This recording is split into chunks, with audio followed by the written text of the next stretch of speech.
বহুমুখী শিক্ষাগুরু ও বিবেকের বোধ। কলমে মোহাম্মদ সালিহিন ওয়াহিদ। যখন আমরা বড় হই তখন শিক্ষাগুরু আমাদের শেখান বইয়ের সত্য।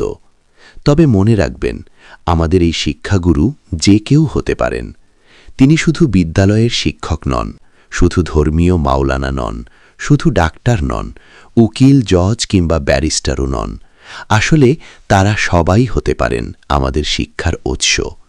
একজন কর্তব্যরত পুলিশ, দেশের অতন্ত্র প্রহরী আর্মি ফোর্স কিংবা রাষ্ট্রের কোনো উচ্চস্থ কর্মকর্তা ও প্রভাবশালী রাজনৈতিক নেতাও আমাদের জীবনের বড় পাঠ দিতে পারেন। এমনকি পুঁজিবাদের চোরায় থাকা ধনিক শ্রেণীর বিলাসিতা আর ক্ষমতার দাপটও আমাদের চিনিয়ে দেয় জগতের এক কঠিন বাস্তবতাকে। আবার অন্যদিকে একজন ঘাম ঝরানো কৃষক, একজন পথচলা মুসাফির, এক উদাস বাউল কিংবা পথের কাঙাল, তারাও চিনিয়ে দিতে পারেন জীবনের গূঢ় সত্য।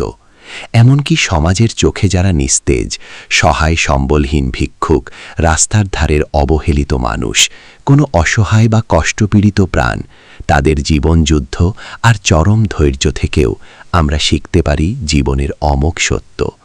একজন শ্রমজীবী কলি, একজন অকৃত্রিম বন্ধু কিংবা যে কোনো নারী বা পুরুষ হতে পারেন আমাদের এই অনন্ত শিক্ষার আধার।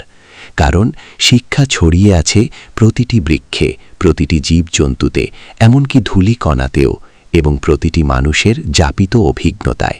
যদিও আমাদের জীবনের দীক্ষাগুরু সম্পূর্ণ আলাদা, তিনি একজনই যিনি দেখান আত্মিক মুক্তির পথ।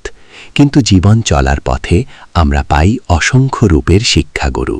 তবে একটি অমোঘ কথা মনে রাখবেন, শুধু বইয়ের জ্ঞান বা অপরের থেকে পাওয়া তথ্যই যথেষ্ট নয়। যখন সেই অর্জিত জ্ঞান আমাদের নিজের বিবেকের শুদ্ধতার সাথে মিলিত হয়, তখনই মানুষের হৃদয়ে জন্ম নেয় প্রকৃত সত্যের বোধ। আমাদের জীবনে অনেক মানুষ অনেকভাবে ক্ষতি করতে চায়, কখনো অর্থের লোভে, কখনো ক্ষমতার প্রভাবে, কখনো ভাঙচুরের মাধ্যমে, আবার কখনো শারীরিক নির্যাতনে, এমনকি মৃত্যুদণ্ড দিয়েও।